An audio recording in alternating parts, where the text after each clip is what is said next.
Happy Monday.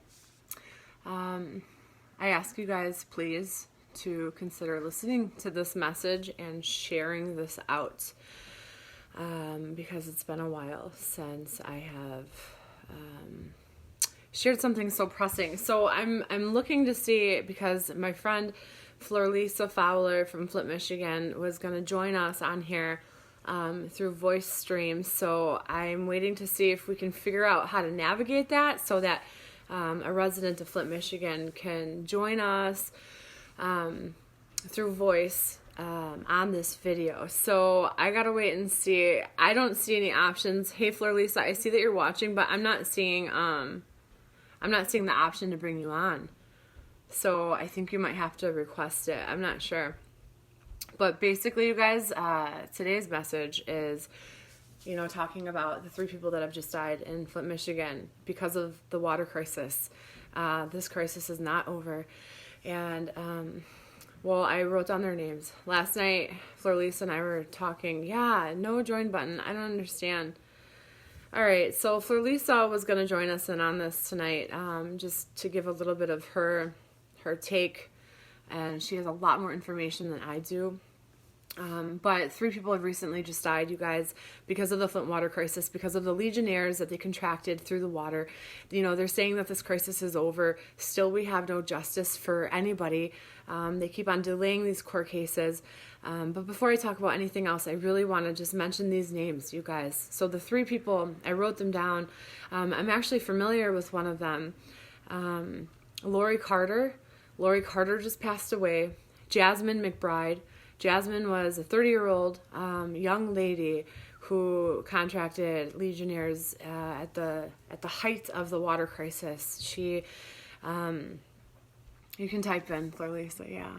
So she contracted this Legionnaires at the height of the water crisis, and she was bedridden, sick, on her deathbed, dying. That's that article that I posted from Rewire yesterday. If you guys read that article, that was written in October. That was published in October.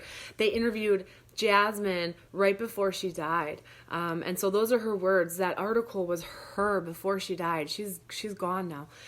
Ultimately, she succumbed to her ailments because of the Legionnaires. It left her basically like autoimmune, her system just shut down, unable to fight things. She never really recovered from the sound of everything that I had read from this Legionnaires.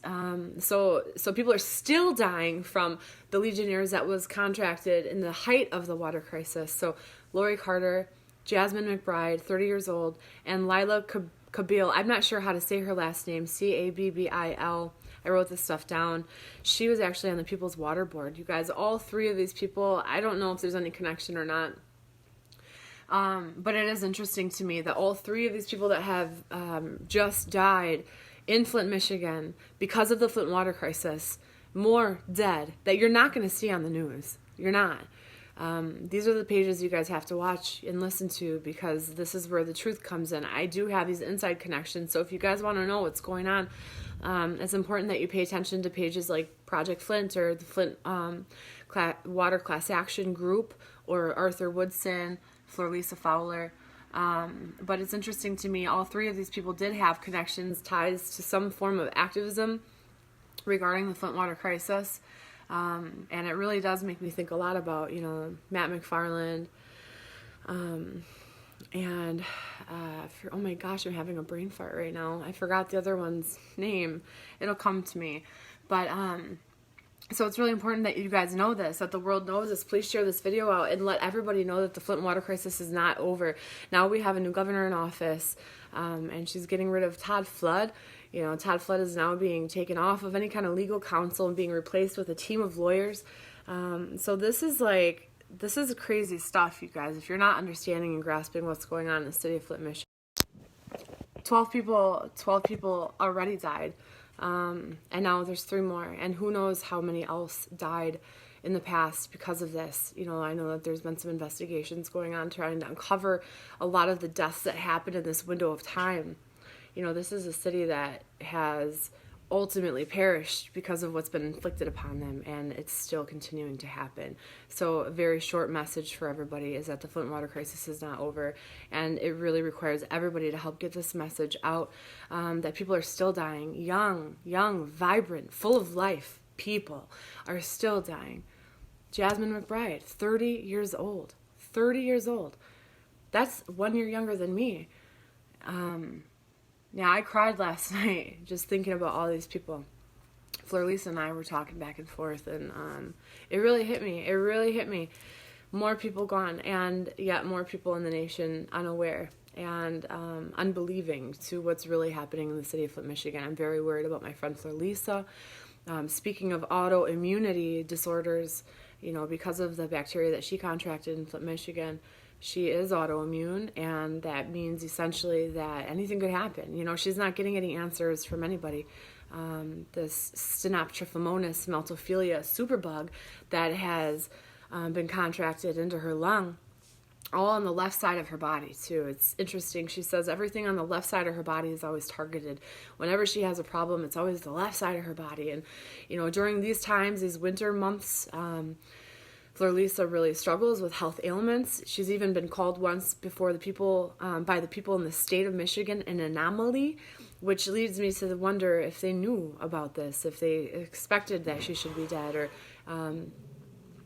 just the fact that she's still here is a miracle from God. And I know that she's a voice for so many people, and she's really a gatekeeper. So I know that God's role in her life being here still is definitely covered. And we were talking last night, wondering, just going back and forth, not in questioning God, sometimes questioning God, but wondering why some people get to stay and live and others don't, and those are all things that ultimately we just have to keep trusting Him on. And it doesn't make sense. It doesn't make sense, that people are still dying, and young people are still dying, and these people that have inflicted this upon the city of Flint, Michigan, and every resident are still walking free.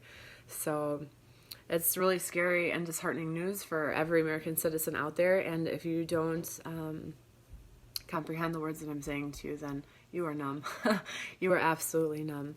Fleur-Lisa, yes, it's been hard. Many other bacterias too. Yeah, and not even just the Legionella, not even just the Stenoptrophomonas meltophilias, lots of other philia groups of bacterias, and who knows even what else. It seems like Flint, Michigan is like a petri dish of bacteria, and they're being tested on, and a lot of the things that the ailments and the bacteria and things that have been contracted by the people through the water, through the pipes, it's like case studies.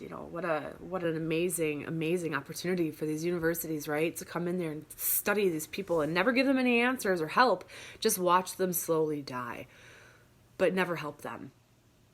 And that's exactly what's going on. So I guess I'll probably just leave it at that. I really just wanted to let everybody know that 3 more people are dead. And I didn't want to just share this in a post. I needed to say this to you guys because it's really important that these 3 people, that their names are mentioned. Lori Carter, Jasmine McBride, and Lila Kabil are gone, dead. 3 more dead because of the Flint water crisis just recently. Dead. You guys, please share this message out so people know that the Flint water crisis is still going on, because the national news is not talking about this anymore, and they're not going to. People everywhere think that this is over. Meanwhile, my friends are suffering. This type of video does help. It brings people in. It helps. It brings attention onto this plight that they're going through. It helps them feel like they're not so alone. And people really do respond to these messages in these videos, and they send in help, water. Scientists watch this, doctors watch this, even enemies watch this even, so it's really important that collectively, you guys, we don't lose this momentum. I know I'm not on here a lot. I've got things in my personal life that keep me quiet, but this is really important that I talk about this. Anyway, so my cousin's trying to call me now, but I'm going to let everybody go. Please share this video out, and Fleur-Lisa Fowler, please pray for my friend, because I worry about her every day. So God bless you guys, and have a good night. Bye.